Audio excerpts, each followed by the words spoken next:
असली दौलत। उत्तर प्रदेश के एक छोटे से गांव में एक संपन्न परिवार के घर की सुबह थी। कल ही राधिका, एक पढ़ी लिखी समझदार लड़की, इस घर की नई बहू बनकर आई थी। सुनहरे भविष्य के सपने आंखों में सजाए राधिका को अंदाजा नहीं था कि उसकी पहली सुबह ही उसके जीवन की सबसे बड़ी परीक्षा बन जाएगी। सूरज निकलते ही सास कमला देवी ने अपनी नई बहू को आवाज लगाई। उनकी आवाज में नए रिश्ते की मिठास से ज्यादा मालकिन होने का रौब था।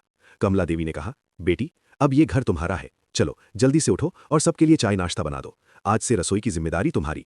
राधिका थोड़ी झिझकी। उसने अपनी पूरी जिंदगी किताबों और पढ़ाई लिखाई में बिताई थी।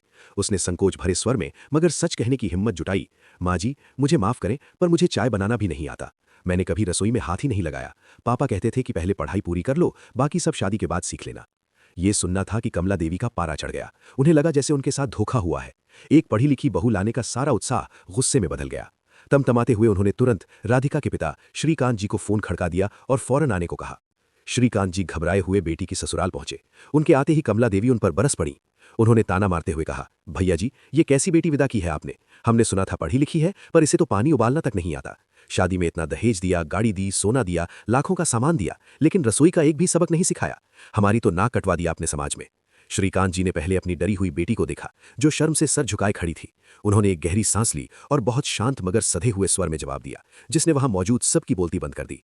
श्रीकांत जी बोले, बहन जी, आप सही कह रही हैं। गलती मेरी ही है। मैंने उसे डिग्रियां तो दिलवाईं, पर चूल्हा चौका नहीं सिखाया। वे पल भर को रुके और उनकी आवाज थोड़ी सख्त हो गई।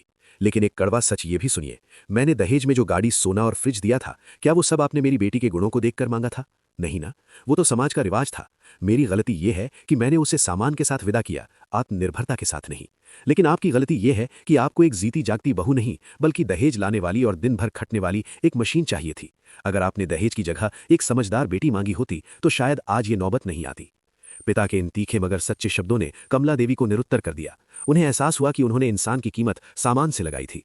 घर में गहरा सन्नाटा छा गया। तभी राधिका आगे बढ़ी और उसने अपनी सास का हाथ थाम लिया। उसने बड़ी नम्रता से कहा, माँ जी, मुझे काम नहीं आता ये सच है, लेकिन मैं आपकी बेटी बनकर सब कुछ सीखना चाहती हूँ। बस इस दहेज के बोझ को हमारे बीच से हटा दीजिए।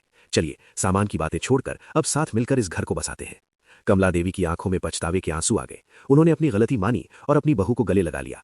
कमला देवी ने आंसू पोंछते हुए कहा, तुम सही कह रही हो बेटी, मैं ही पुरानी सोच में फंसी थी। दहेज से घर भरता है, दिल नहीं। आज से तुम मेरी बहू नहीं, बेटी हो। उस दिन उस घर ने एक बड़ा सबक सीखा कि दहेज बेटी की कीमत नहीं मापता। असली दौलत उसकी परवरिश, शिक्षा और आत्मसम्मान में होती है।